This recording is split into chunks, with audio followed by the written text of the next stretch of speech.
Hello everyone, welcome back to my channel. तो यहाँ पे हम देखेंगे आज द हिंदू के शॉर्ट नोट में हमें क्या क्या करना है 20 सितंबर के। चलिए स्टार्ट करते हैं। पहला है साइमल्टेनियस पोल से रिलेटेड इलेक्शन स्टेटस में आया है, तो इसमें कुछ चीज़ें हमें जाननी है। जैसे इसमें आर्टिकल 368 के बारे में बात हुई है, यानी कि अमेंडिंग कॉन्स्टिट्यूशन, यानी कि कॉन्स्टिट्यूशनल अमेंडमेंट को लेकर यहाँ बात हुई है। तो आपको ये जानने की ज़रूरत है कि जो आर्टिकल 368 है वो क्या करता है, वो गवर्न करता है जो प्रोसेस होता है अमेंडमेंट के लिए कॉन्स्टिट्यूशन का। अब ये जो अमेंडमेंट होती है वो क्या होती है, थ्रू डिफरेंट प्रोसीजर होती है, जैसे कि सिंपल मेजॉरिटी और simple majority present and voting. ठीक है, simple majority present and voting है इसमें। और आगे आ जाएंगे आर्टिकल 4। आर्टिकल 4 में क्या कहा जा रहा है, changes related to organisation of state. ठीक है, तो आर्टिकल 4 में क्या कहा जा रहा है, जो चेंजेस हैं रिलेटेड किसके, ऑर्गेनाइजेशन ऑफ स्टेट के। आर्टिकल 169 में बात किया जा रहा है abolition on creation of legislative council in the state. मतलब इसमें क्या कहा जा रहा है, जो आर्टिकल 169 में बोला जा रहा है अबॉलिशन, किस चीज़ को लेकर अबॉलिशन की बात हो रही है, on creation of legislative council in the state. ठीक है, पारा 21 सब क्लॉज 213 में कहा जा रहा है कि शेड्यूल 6 जो है प्रोविज़न है किस चीज़ के लिए, for administration of tribal area. तो ये लाइन याद रखनी है। ठीक है, जैसे ट्राइबल एरिया और ये सब के लिए थोड़ा सा हमें ध्यान में रखने की ज़रूरत होती है, क्वेश्चन आता है। तो क्या कहा जा रहा है कि पारा 21(2)(13) शेड्यूल 6 ये क्या है, प्रोविज़न है for administration of tribal area in state. और कौन कौन से स्टेट की बात हो रही है, असम, मेघालय, त्रिपुरा एंड मिजोरम की। स्पेशल मेजॉरिटी, देखो इसमें बताया गया कि कितने कितने टाइप से अमेंडमेंट हो सकती है। पहले यहाँ से एक याद रखो, एक है सिंपल मेजॉरिटी। ठीक है, जिसमें simple majority present and voting parliament में, ठीक है, बात हो रही है। अब दूसरा यहाँ पे देखो स्पेशल मेजॉरिटी की बात हुई है। इसमें क्या कहा जा रहा है, not less than 2/3 of member present and voting. तो स्पेशल मेजॉरिटी में कहा जा रहा है कि 2/3 मेंबर से कम नहीं होंगे, हाफ ऑफ स्टेट लेजिस्लेचर। ठीक है, तो इसमें क्या कहा गया, स्पेशल मेजॉरिटी में सिंपल हमने देख लिया। ठीक है, स्पेशल में है कि 2/3 से कम नहीं होने चाहिए प्रेजेंट एंड वोटिंग, मतलब उस समय प्रेजेंट होने चाहिए और वोट करें, और वो लेस देन 2/3 नहीं होने चाहिए। हाफ ऑफ स्टेट लेजिस्लेचर की बात की गई है। और इसमें एक चीज़ और कहा जा रहा है, नो स्पेसिफिक टाइम, मतलब कोई भी एक स्पेसिफिक टाइम नहीं बताया गया है रेटिफिकेशन के लिए। ठीक है, रेटिफिकेशन एक बहुत ही ऐसा होता है कि रेटिफिकेशन ज़रूरी है, उसके बाद ही क्या माना जाता है, मान्य होता है बाय स्टेट लेजिस्लेचर। तो कहने कि कोई भी स्पेसिफिक टाइम नहीं है रेटिफिकेशन के लिए स्टेट लेजिस्लेचर की तरफ से। अब इसमें कॉन्स्टिट्यूशनल प्रोविज़न है कुछ, वो देखेंगे, जिसमें बात की जा रही है रिक्वायर रेटिफिकेशन।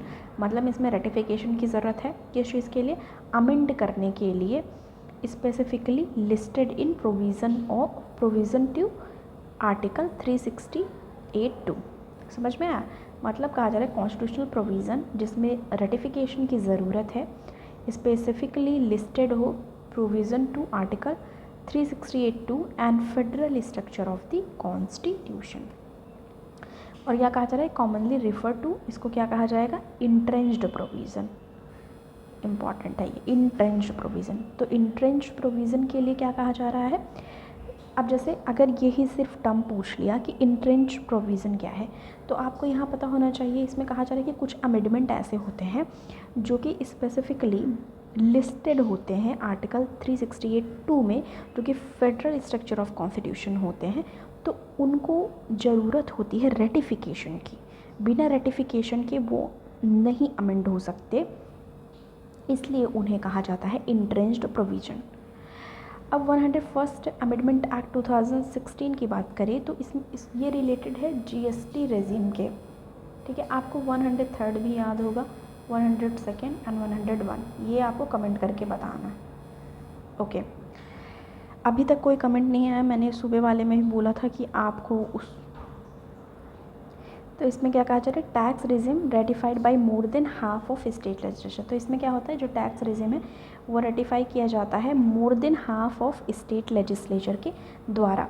अब देखो ये एग्जाम्पल के तौर पे हम ऐसा लिख सकते हैं, फॉर एग्ज़ाम्पल कि जो 101st अमेंडमेंट एक्ट 2016 है उसमें जिसमें है कि जीएसटी रेजिम की बात की जा रही है और ये जो टैक्स रेजिम है उसको रेटिफाई करने की ज़रूरत है मोर than half of state legislature के द्वारा। तो इसमें स्पेसिफिकली मेंशन किया गया है। नॉट रेटिफाइड देन, अगर रेटिफाई नहीं किया जाता तो क्या होगा। अब देखो एक केस की बात यहाँ की गई है, जैसे केस वगैरह होते हैं ना तो वो इम्पॉर्टेंट होते हैं, उसको हमें याद रखने की ज़रूरत है मेंस के पॉइंट ऑफ व्यू से भी और प्रीलिम्स में भी कई बार केसेस पूछ सकते हैं। तो इसमें कहा जा रहा है कि होतो होलोहन वर्सेस जजलू 1992 केस है। तो इसमें क्या कहा जा रहा है, इसको कहते हैं एंटी डिफेक्शन लॉ। ये याद रखना है कि एंटी डिफेक्शन केस किसे कहते हैं। एंटी डिफेक्शन केस कौन सा है कि होतो होलोहन जो 1992 का केस है उसे एंटी डिफेक्शन केस भी कहा गया है। कॉन्स्टिट्यूशनल वैलिडिटी है इसमें 10th शेड्यूल में, जो कि 52nd अमेंडमेंट एक्ट 1985।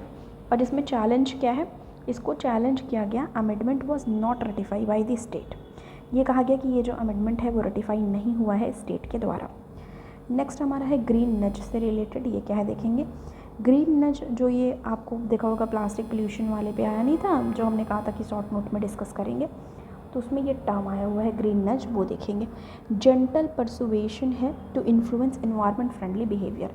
तो मतलब ये जो ग्रीन नज है वो क्या करता है, ये इन्फ्लुएंस करता है। जेंटल परसुएशन किस चीज़ के लिए है, इन्फ्लुएंस करता है इन्वायरमेंट फ्रेंडली बिहेवियर को पीपल्स में, ठीक है। और इसमें क्या है, influence people choice to make certain decision without restricting. तो इसमें ये जो मतलब पीपल्स की चॉइस है उसको क्या करता है, एक तरीके से इन्फ्लुएंस करता है कि जो वो सर्टन डिसीज़न ले, ठीक है, विदाउट रिस्ट्रिक्शन। तो मतलब बिना किसी रिस्ट्रिक्शन के इस तरीके से इन्फ्लुएंस करना कि वो क्या करे, वो डिसीज़न ले और किसके फेवर में ले, इन्वायरमेंट फ्रेंडली बिहेवियर में। ओके, तो इसे ही कहा जाता है, क्या कहा जाता है, ग्रीन नज। देख लिया। नेक्स्ट है न्यू साइंस अवार्ड। तो यूनियन गवर्नमेंट ने सेट किया है इंस्टीट्यूट राष्ट्रीय विज्ञान पुरस्कार। ये लाइन याद रखनी है, राष्ट्रीय विज्ञान पुरस्कार। 56 प्राइजेज इसमें है, किस चीज़ के लिए, to facilitate scientist, technologist and innovators. और भी हैं इसमें, ठीक है, फिजिक्स के क्षेत्र में इन सब में इनको दिया जाएगा, फिज़िक्स में, साइंस के लिए, इनोवेशन के लिए। तो याद है, these award will not include any cash component. ये लाइन इंपॉर्टेंट है, नॉट कैश कंपोनेंट। तो इसमें कैश नहीं दिया जाएगा, जैसे पद्मा अवार्ड और इन सब में कैश दिया जाता है, इसमें कैश नहीं दिया जाएगा। सर्टिफिकेट दिया जाएगा और मेडल दिया जाएगा जो भी अवॉर्डी होगा उनको। नेक्स्ट है WHO रिपोर्ट हाई BP। तो WHO की रिपोर्ट हाई BP से रिलेटेड अभी आई है, उस पर देखेंगे। तो उसमें क्या कहा जा रहा है, approx 4 of the 5 every 5 people, मतलब 5 में से 4 ऐसे लोग हैं जिन्हें हाइपरटेंशन की प्रॉब्लम देखने को मिल रही है। और अभी रिपोर्ट में क्या पाया गया कि 76 मिलियन डेथ जो हैं 2023 से लेकर के 2050 तक, ये दिखाया जा रहा है कि वो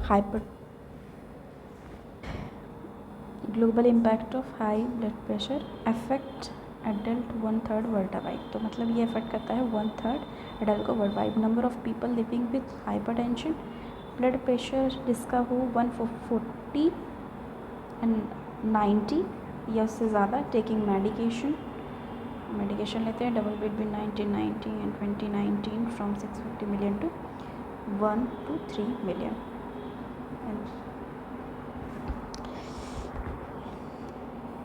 Thank you so much.